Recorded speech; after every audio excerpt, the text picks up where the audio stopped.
Hoje, onde nós vamos comentar sobre a segurança em redes sem fio. Principalmente, vamos falar de segurança em redes sem fio do padrão Wi-Fi. E por que a gente deve falar sobre esse assunto? Porque imagina o seguinte, eu tenho aqui uma casa que está conectada através desse roteador Wi-Fi. Então percebe que cada um dos computadores dessa casa está conectado a esta rede Wi-Fi, certo? Recebendo o sinal ali que vem daquele roteador. Mas a minha pergunta é o seguinte, e se algum vizinho aqui dessa casa resolver interceptar esse sinal Wi-Fi, e aí ou ele utiliza esse sinal para ele se conectar a essa rede Wi-Fi também, ou ainda, de repente, ele pode até invadir os computadores que estão nesta rede Wi-Fi, porque ele conseguiu reconhecer o sinal e começa agora a verificar os dados que trafegam nessa rede Wi-Fi. Então é por isso que eu acabei de comentar, por exemplo, um vizinho ou um mal-intencionado, um terceiro não autorizado, querer de repente invadir essa rede Wi-Fi, querer obter dados e informações dessa rede Wi-Fi, querer monitorar o que as pessoas estão acessando ou simplesmente usar essa rede para ele acessar a internet. É por isso que existe o que nós chamamos de padrões de segurança para as redes sem fio do padrão Wi-Fi. Eu vou começar falando de um padrão que a gente utiliza então nessas redes Wi-Fi chamado WEP. Agora, esse padrão WEP, que é sim um protocolo utilizado para proteger as redes sem fio do padrão Wi-Fi, se alguém me perguntar, professor, como é que ele faz para proteger as redes sem fio do padrão Wi-Fi? Ele utiliza criptografia de dados. Então, dentro daquela rede, os dados são transferidos do roteador para os computadores de forma criptografada, dando maior segurança. No entanto, pessoal, o padrão WEP, que é um padrão bem antigo, ele apresentou muitas falhas de segurança. Apresentou muitas vulnerabilidades, o que torna ele pouco seguro. Então, para os padrões atuais, não é recomendado usar a segurança WEP na sua rede Wi-Fi. Não utilize a segurança WEP na sua rede Wi-Fi, porque ele é pouco seguro. Vou repetir, tem muitas vulnerabilidades, tem muitas falhas, o que facilita um invasor conseguir invadir essa rede Wi-Fi. E aí alguém vai me perguntar, então o que eu uso, professor? Bem, depois do padrão WEP, pegando uma evolução gradual, veio um padrão conhecido como WPA.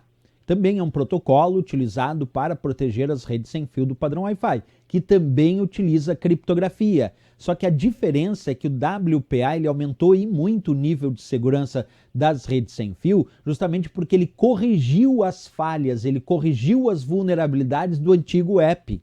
Então, depois do WEP, que apresentou um monte de falha, veio o WPA corrigindo as falhas, corrigindo as vulnerabilidades que tinha o WEP. Então o WPA já é considerado um padrão recomendado porque ele não apresenta as falhas antigas do WEP. Mas, como o WPA era basicamente uma correção das falhas do antigo WEP, uma correção das vulnerabilidades, o pessoal resolveu, vamos criar um padrão então que não seja só uma correção de falhas, que seja mais seguro ainda do que o próprio WPA e que inclua algoritmos de segurança muito mais fortes. E aí surgiu o WPA2, que veio depois do WPA. O WPA2, então, também protocolo utilizado para proteger as redes sem fio do padrão Wi-Fi. Ele também utiliza criptografia, mas ele utiliza um algoritmo de criptografia simétrica chamado AES. A sigla AES significa Padrão de Criptografia Avançada.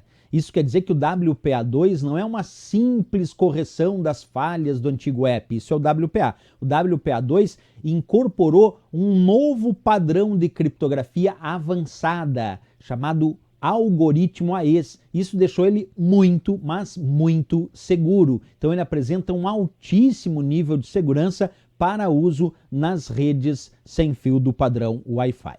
Pois bem, dentro dessa ideia do WPA e do WPA2, tanto o WPA e o WPA2, pode usar uma variante, uma variação chamada WPA ou WPA2 PSK, que significa Pre-Shared Key, que é muitas vezes chamado de WPA Personal, que é para uso mais em residências, em pequenos escritórios, certo? Ele usa uma proteção forte de criptografia, onde ele vai usar o que a gente chama de chave previamente compartilhada, por isso Pre-Shared Key. sem a necessidade de um servidor de autenticação corporativo para melhorar a segurança. Quer dizer, é uma alternativa para melhorar a segurança do padrão Wi-Fi, então o WPA, o WPA2 PSK, só que sem precisar usar servidor de autenticação, em roteadores comuns, em computadores comuns, usando, vou repetir, uma chave previamente compartilhada. Existe aí sim, pessoal, o WPA ou o WPA2 Enterprise, e esse sim é para uso corporativo, porque esse exige um servidor de autenticação. Então, enquanto o WPA, o WPA2 PSK é para uso doméstico, pequenas empresas, pequenos escritórios, já o WPA, o WPA2 Enterprise é para uso corporativo. Isso porque aqui sim tem um servidor de autenticação. Esse servidor de autenticação, ele verifica as credenciais de cada computador ou dispositivo cliente e dá a ordem para que o ponto de acesso libere ou não o acesso naquela rede Wi-Fi. Portanto, aqui no Enterprise nós temos um servidor de autenticação e, portanto, esse oferece uma proteção muito forte de criptografia, porque tem um servidor de autenticação envolvido para dizer quem pode ou quem não pode acessar aquela rede Wi-Fi. Tá bom? Bem, depois do WPA2, até bem recente, resolveram criar um padrão ainda mais avançado e ainda mais seguro do que o próprio WPA2. E aí criaram o WPA3, protocolo também utilizado para proteger as redes sem fio do padrão Wi-Fi, que apresenta nível de segurança muito, mas muito alto nas redes sem fio. Tá no top de linha aí. O WPA3 Enterprise, por exemplo, ele aumentou a criptografia para 192 bits, o que é uma criptografia extremamente segura, enquanto o WPA3 Personal, que é o pessoal, também aumentou a sua criptografia, mas para 128 bits. Então aumentou muito aí os bits no nível de criptografia. O WPA3, por exemplo, pessoal, tem a grande diferença que ele não usa a ideia da chave previamente compartilhada. Ele substituiu a PSK do WPA2, que era usado, pela autenticação simultânea de iguais, chamada SAI. Autenticação simultânea de iguais, que é justamente um recurso que se utiliza para evitar ataques de reinstalação de chaves naquele sistema de segurança, certo? Então, a grande diferença, além dos bits, o WPA3 também substituiu o PSK pelo SAI, repetindo, pela autenticação simultânea de iguais, que é justamente evitar a reinstalação de chaves criptográficas no padrão de segurança. Então aí a gente fez uma ordem de evolução, certo? Perfeito. Além disso, pessoal, também foram criados, quando a gente fala de padrões de segurança de rede sem fio, foram criados padrões para facilitar a instalação da segurança.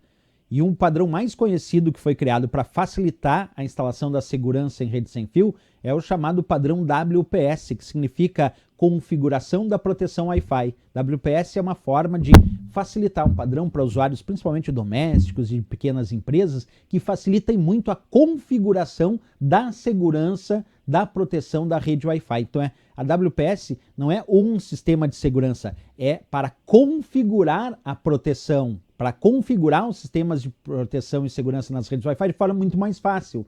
E esse muito mais fácil pode se dar com número de identificação pessoal, que aí nós chamamos de WPS PIN, pode se dar com um botão de ação, onde eu clico no botão no dispositivo e no roteador para acessar aquela proteção Wi-Fi, a gente chama de WPS PBC, que é Push Button Configuration. Temos também o WPS NFC, que esse é com aproximação, aproxima o dispositivo para configurar a segurança. E temos também o WPS UFD, que é usando um pendrive, USB Flash Drive. O que é isso? É um pendrive que eu utilizo para configurar a proteção de segurança naquela rede Wi-Fi. Então, WPS é apenas para facilitar a configuração da proteção Wi-Fi. Vamos ver isso então, pessoal, em questões de prova. Acompanha comigo a leitura dessa primeira questão que diz assim: o Windows possui vários esquemas de segurança que podem ser usados para criptografar o tráfego de rede sem fio. Um deles é considerado obsoleto, pois contém algumas falhas de segurança que o tornam muito vulnerável a ataques. Que esquema de segurança é esse? E ali ele apresenta a letra A, o app, letra B, WPA Enterprise, letra C, WPA Personal, letra D, WPA2 Enterprise, E a letra E, WPA2 Personal. E aí, pessoal, qual desses é obsoleto, que era cheio de falha, de segurança, vulnerabilidade? Não é recomendado. É o padrão WEP, eu comentava com você sobre isso. O padrão WEP foi criado para proteger as redes sem fio do padrão Wi-Fi com criptografia, mas ele apresentou tantas falhas, tantas vulnerabilidades, que ele não é mais recomendado. Então, letra A de América aqui, o gabarito e a resposta dessa questão. Vamos para mais uma questão, acompanha comigo a leitura. Com relação aos conceitos básicos de funcionamento, segurança de tecnologias e protocolos de rede sem fio, julgue os itens subsequentes. A característica de WPS, Wi-Fi Protect Setup, quer dizer, configuração de proteção Wi-Fi, foi introduzida no modelo de segurança WPA e é inexistente no protocolo WEP. Essa característica contribuiu significativamente para reduzir a vulnerabilidade das redes sem fio a ataques de força bruta para realizar a associação indevida à rede, certo ou errado? Primeiro, pessoal, o que é um ataque por força bruta? É um ataque que usa métodos de tentativa e erro para tentar descobrir a chave ou a senha para acessar aquela rede, certo? O app, ou o padrão WPS citado ali, qual é a característica dele? Será que a característica dele, pessoal, é contribuir para reduzir vulnerabilidade contra ataque de força bruta? Não. O padrão WPS, pessoal, é apenas para configurar a proteção Wi-Fi. Apenas para facilitar a configuração da proteção Wi-Fi através de número de identificação pessoal, WPS PIN, através de botão de ação, WPS PBC, através de aproximação, WPS NFC, através de pendrive, WPS UFD. Então, a WPS é apenas um padrão para configuração da proteção Wi-Fi, para facilitar a configuração da proteção Wi-Fi. Ele não é para contribuir para diminuir a vulnerabilidade. Quem contribui para diminuir a vulnerabilidade são os protocolos WPA, WPA2, WPA3. Esses protocolos é que foram criados depois do WEP para melhorar a segurança e diminuir as vulnerabilidades das redes Wi-Fi. Então percebe, não é o WPS que diminuiu as vulnerabilidades da rede Wi-Fi. Não, quem diminuiu as vulnerabilidades da rede Wi-Fi que existiam no padrão WEP de segurança foi o WPA, depois WPA2, depois WPA3. O WPS é apenas para facilitar a configuração da proteção Wi-Fi, só para facilitar. Por isso marcamos aqui como errado essa afirmativa da questão.